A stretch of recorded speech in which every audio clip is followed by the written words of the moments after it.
Finally আমি কিন্তু ready হয়ে গেছি ওই জায়গাটা যাওয়ার জন্য, যেই জায়গার জন্য খাবার রেডি করা হচ্ছে, মানে হয়েছে। তো অনেকটাই দেরি হয়ে গেছে, এখন সবাই মিলে যাব ওইখানে খাবার দিতে। চলো দেখতে থাকো কোথায় যাই আর কোন জায়গায় যাই। তো এই জায়গাটাই চেয়েছিলাম ওদের সাথে আসতে, ওদের কাছে ওদের স্পর্শ পেতে আর ওদেরকে খাবার দিতে। আমার এই শুভ দিনটি ওদের সাথেই আমি কাটাতে চাই, তো সেই জন্য কিন্তু আমি এখানে এসেছি।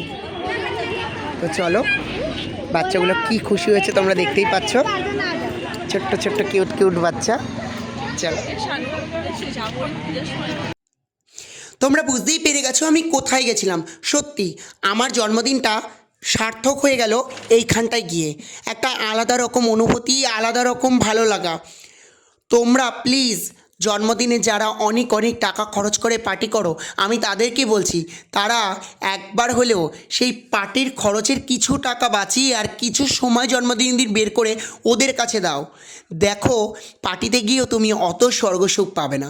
আমি গেছি বলে বড় বড় কথা বলছি না, আর আমি ভিডিও করছি বলে শো আপও করছি না। আমি ভিডিও এই কারণেই করছি যে ওদের সাথে ভালো মুহূর্তগুলো, স্মৃতিগুলো ধরে রাখার জন্য, আর কিছু মানুষের মনে এটা জাগ্রত করার জন্য যে অনেক ভালো জায়গার থেকেও এই জায়গায় গেলে মন অনেক সুন্দর হয়ে যায়, জন্মদিনটা একটা আলাদা সুন্দর কাটে। সত্যি বিশ্বাস করো, আমার কালকে যা ভালো লাগার লেগেছে, মানে ওদের কাছে কোন নুন কম ঝাল কম ঝাল বেশি এরকম কোনো ব্যাপার নেই, কিন্তু ওদেরকে আমি যৎসামান্যই জিনিসই নিয়ে গেছি আর তাতেই কিন্তু ওরা ভীষণ খুশি হয়ে গেছে। আর আমার কিন্তু ভীষণ ভালো লেগেছে, আমরা গ্রুপের সবাই মিলে ওদের কাছে যাই, ওদের স্পর্শ করি। ওদের মতো কিউট কিউট বাচ্চা, মানে এক একটা ফুল, এই ফুলগুলো যে ফুলের গাছগুলোকে যদি যত্ন করে মানুষ করা যেত, ওরা পৃথিবীর অনেক কাজে লাগতো। আমরা শীতের মধ্যে ব্ল্যাঙ্কেটের নিচে দাঁড়িয়ে নিচে শুয়ে ও ঠান্ডা উফ এরকম করতে থাকি, আর ওদের কথা ভাবো তো, ওদের না আছে সেরকম সোয়েটার, না আছে মাথায় ছাদ, না আছে ব্ল্যাঙ্কেট। ওরা ওরা এই জীবনটাকেই কিন্তু একটা এনজয় করে বাঁচে। ওদের মধ্যে কোনো আকাঙ্ক্ষা নেই ভগবানের প্রতি, এটা কেন হলো না, ওটা কেন হলো না। তো যাই হোক, আমি কিন্তু ওখানে গিয়ে ভীষণ খুশি হয়েছি, আর তোমরাও একটাবার যাও, ভীষণ খুশি হবে। আর আমি বাচ্চাদেরকে খুশি করতে পেরে আমার জন্মদিনে এক স্বর্গসুখ পেয়ে এসেছি। ওদেরকে আমি কতটুকু দিতে পেরেছি আমি জানি না, কিন্তু ওদের থেকে আমি অনেক বেশি নিয়ে এসেছি, কাল অনেক বেশি নিয়ে এসেছি। যাই হোক, ওদের পালা আস্তে আস্তে শেষ করে আমি ভাবলাম একটু স্টেশনে, অনেক যখন আমরা যাতায়াত করি অনেক বাচ্চা, অনেক বয়স্ক লোকদের দেখতে পাই, তারাও কিন্তু অনেক কষ্টে বাঁচে। তাই এরপরের গন্তব্য ছিল কিন্তু আমার কল্যাণী স্টেশন। তো সেখানেও কিন্তু আমরা গেছিলাম, তোমরা ভিডিওর মাধ্যমে আমি অনেকটাই তুলে রেখেছি। তো তোমরাও চেষ্টা করো আমাদের নিজের কিছু সময় আর নিজের কিছু টাকা বাঁচিয়ে ওদের জন্য কিছু করার। আমার সত্যি ভগবান যদি আরও সামর্থ্য দিত, আমি ওদের পড়াশোনা, ওদের সমস্ত খরচই করতে পারতাম।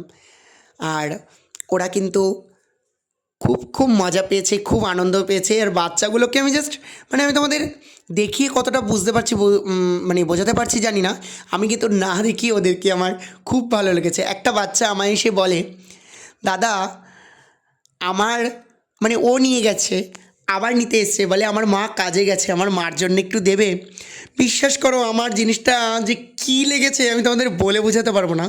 যে ওইটুকু বাচ্চা, হয়তো 3 বছর বয়স হবে, ওই বাচ্চাটাও আমাকে বলছে যে দাদা আমার মার কাজে গেছে। যখন কল্যাণী স্টেশনের দিকে আমি যাই, তখনই কিন্তু 4 নম্বর প্ল্যাটফর্মের ওপরে উঠতেই, মানে ব্রিজের উপরে উঠলেই এক বয়স্ক দাদুকে আমি খাবার দিই, আর দাদু কিন্তু আমায় প্রাণ ভরে আশীর্বাদ করে। সত্যি অসাধারণ হয়ে আমরা খাবার দিতে বেরিয়েছি।